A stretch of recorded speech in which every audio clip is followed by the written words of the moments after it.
Guru's compassion brings about rebirth. Obtaining Guru's grace, love, and compassion is akin to getting reborn.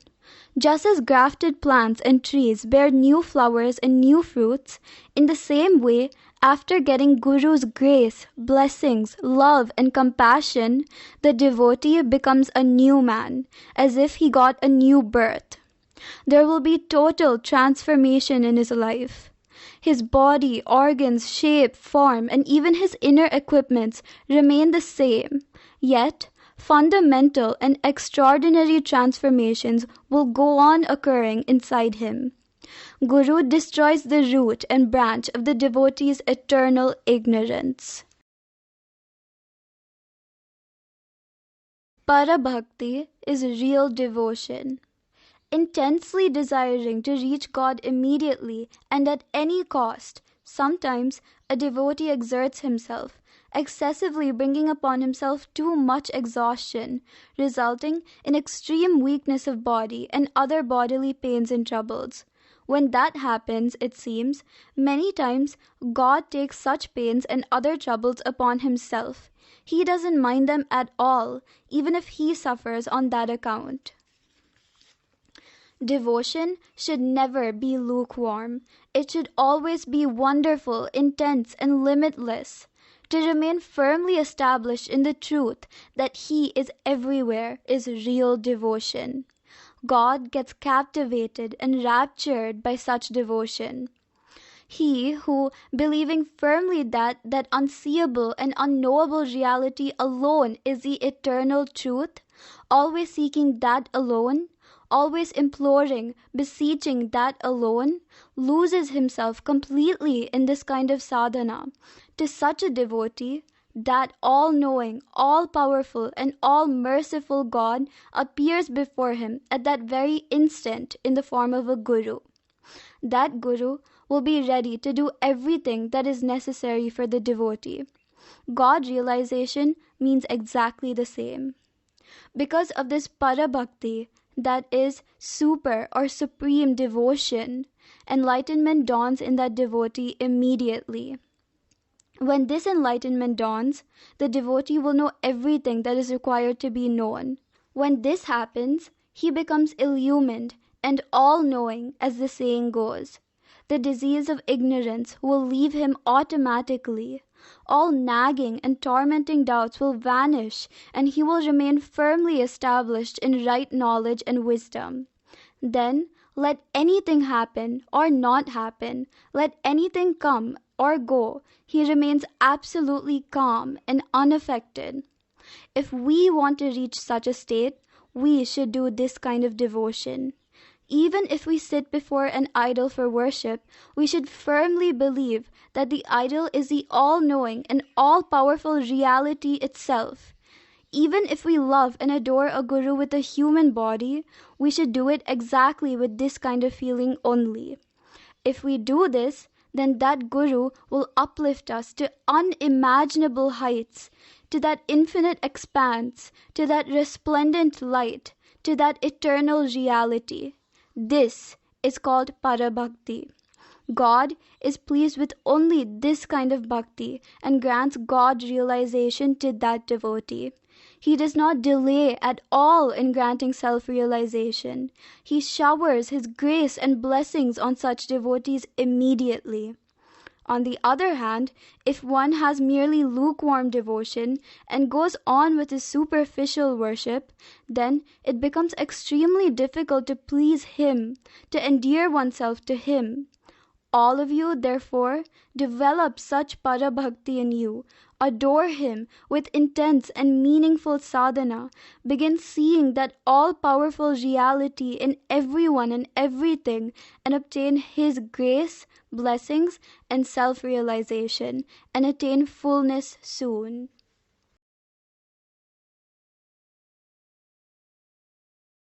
Guru's compassion. Right from my boyhood, I loved being alone. I was not having any contact with the outside world. I was not at all liking that sort of relationship. I have done this. Will God be pleased with it? These kind of thoughts and feelings never used to occur to me. One can say, I was not having any sort of relationship with God. I was also not knowing all these things. I was neither praying to him nor asking him to give me anything or do anything to me. Even if anyone died or anything got stolen, ruined, or destroyed, even if anything happened to anyone or anything, I was not at all feeling bad. In a way, those days were splendid, I think. Now, if anything bad happens to any living creature or to any devotee, I cannot bear it at all. I get terribly disturbed. I wonder why and how this has happened. I don't understand it at all. I feel those were glorious days. I was sort of a king or an emperor all by myself. I was one with God. Now a lot of responsibility has fallen on my shoulders. Responsibility means not that I am doing anything. Things go on happening automatically by themselves. In worldly affairs, even if some little thing goes wrong, it creates problems. Even a little boredom, a little dissatisfaction because of anything creates difficulties. Even a little upset or disturbance in anything becomes a problem. This is what has happened. I am spending my days praying to him to keep everyone fine, everyone happy. That's all.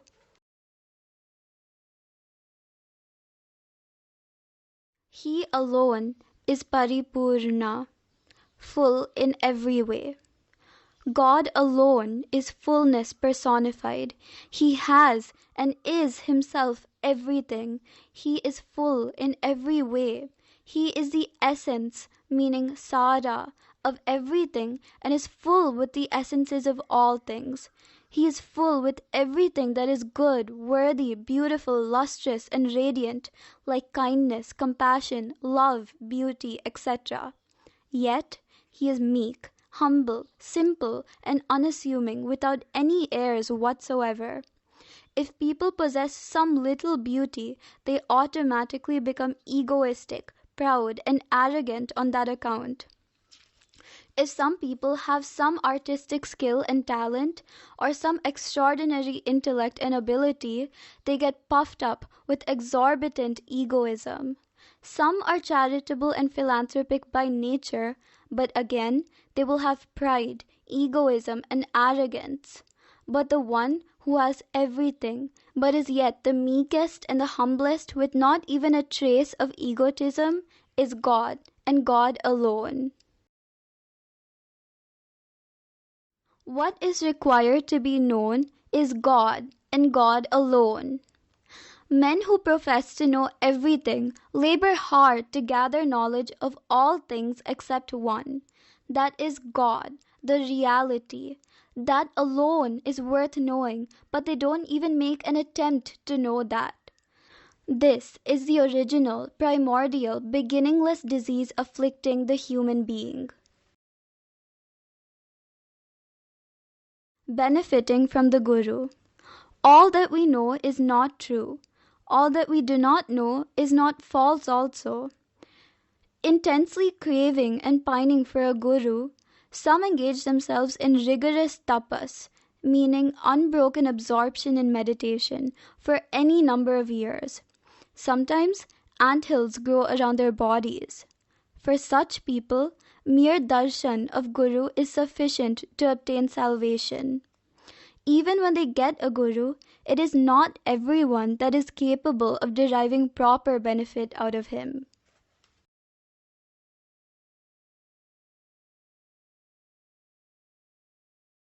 Ordinary, extraordinary.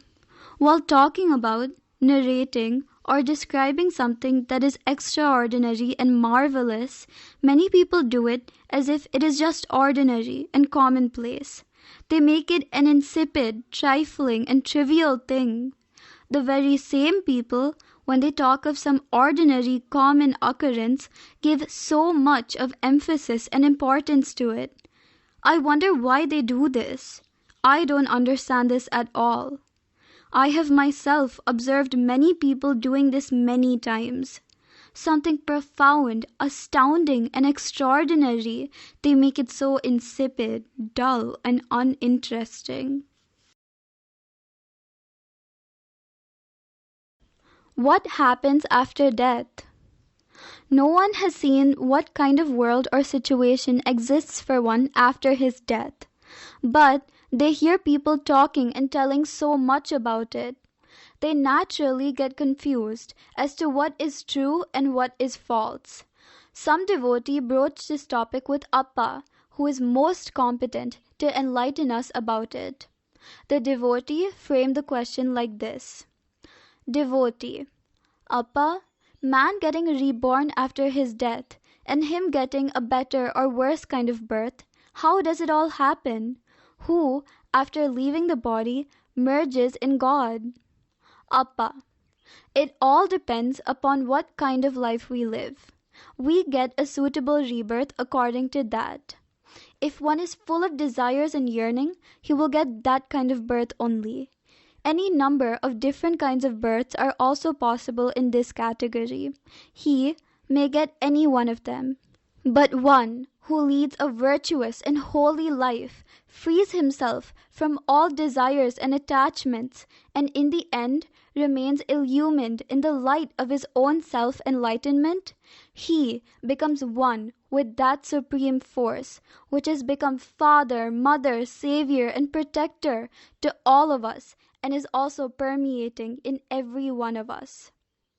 Devotee: Appa, is it true that some people, after leaving their bodies, become ghosts and other such evil spirits? Appa: Take a cracker. If you light it with a spark, it will explode with a big bang. Then what remains is only torn bits of paper. But some crackers produce only a hissing sound. They don't explode. Outwardly, they also look like good crackers. But is it really a good cracker? It just appears good and is not useful at all. Like this, when life force, that is, the jiva or the soul, leaves the body, it becomes one with the invisible. We should only pray for people who have left us, that's all. We should pray for the well-being of the soul that was residing in the body. If our prayer reaches him and he blesses that soul, that will do good for that soul. Beyond this, we can do nothing. Some are full of tamoguna, which is darkness, ignorance, full of bad or evil propensities. If such people, such souls, that is, jivas, who are struggling for something, who are desiring something, if they either leave the body or die of an accident, their soul will remain in its subtle form till they get a new body. Then such a jiva will have its own subtle body. That person's desires and cravings of the present as well as the previous lives, his likes, dislikes, love, hatred, enmity, etc., his inner equipment along with its mind and intellect, everything follows the transmigrated soul. The soul will not be having only its gross physical body, that's all. Otherwise, the subtle body will be the same as it was earlier. That soul hankers after lower states of living only because it is very eager to fulfill all its unfulfilled wants and desires. Though it exists, it cannot be seen by any means till it acquires a body in some womb and takes birth. If such a jiva, meaning soul, still alive in a subtle body, enters the living body of a person, that person's organs will remain suspended and are inactive for some time. In that period, the intruder soul that has entered the body will become active and will begin talking and doing things of its own liking, utilizing the body and organs of that person as a tool. When the real owner of the body wakes up, and before he becomes active, the intruder jiva or soul runs away, leaving the body. Such a soul or jiva or jivi, which is intensely craving to get into some womb and take rebirth, loses its sense of discretion and does not mind which sort of womb it gets into. It just wants a womb, let it be that of a human being or of any other creature, according to its karma, meaning past deeds, and God's grace. It can get reborn as a human being or a pig for that matter. But that soul doesn't mind which type of birth it is getting. It will not desire either a noble or a grand lineage and choose a lineage of an ascetic or the lineage of a king. It will be, we can say, in the state of a man dying of thirst, who will not mind what kind of water he gets to drink. That soul, living in a subtle body and craving to be reborn, just wants some body to take rebirth. But people who, knowingly or unknowingly, engage themselves in some sort of spiritual activities like service, remembrance, contemplation, meditation, etc. of God will never get into such a state as described above. This is absolutely true. This is why we should wake up now itself and take every precaution to make sure that we will never get into a situation described above. When we are healthy and energetic, we should engage ourselves in his puja, meaning worship, seva, meaning service, nama japa, meaning remembrance, and such other noble spiritual disciplines. This much is sufficient. These days, this is all that even a very sincere and committed spiritual aspirant has to do.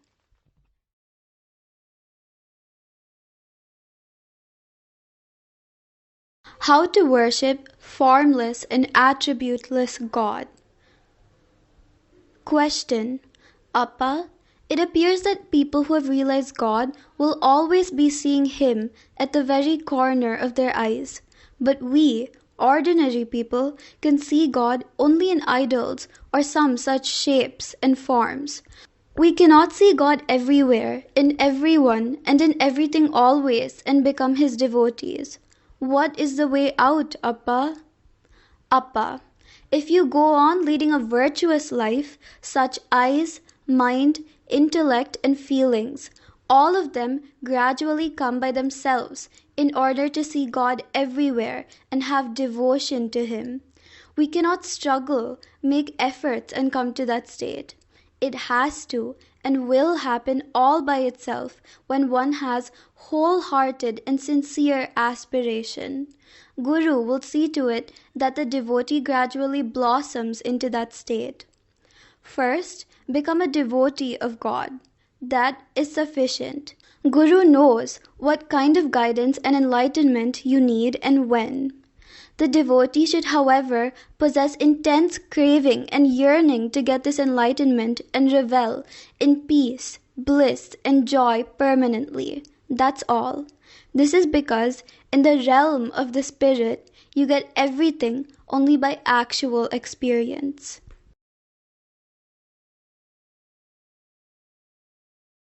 Sri Krishna's renunciation. A devotee who had great admiration for Krishna incarnation of God and was wonderstruck at the profundity, the extent, and the quality of renunciation and dispassion exhibited by him, broached this topic one day with Appa. Question. Appa, Krishna Bhagwan can be called the emperor of the vast empire of renunciation and dispassion, isn't it, Appa? Appa, some people give up or renounce things that are beyond them, beyond their power and capacity. Similarly, they also renounce or refrain from doing things that are beyond them. This is not true renunciation. When you have the power to shake the whole world and pulverize it if you want, and yet you refrain from utilizing that power and keep quiet, that is true renunciation. Krishna had the power to make the whole of creation dance in his hand. He knew the essence of the subtlest atom and that of even the subatomic particle. If he wanted, he could have burnt all the worlds to ashes in an instant. If such a one keeps quiet without interfering with anything, that is true renunciation.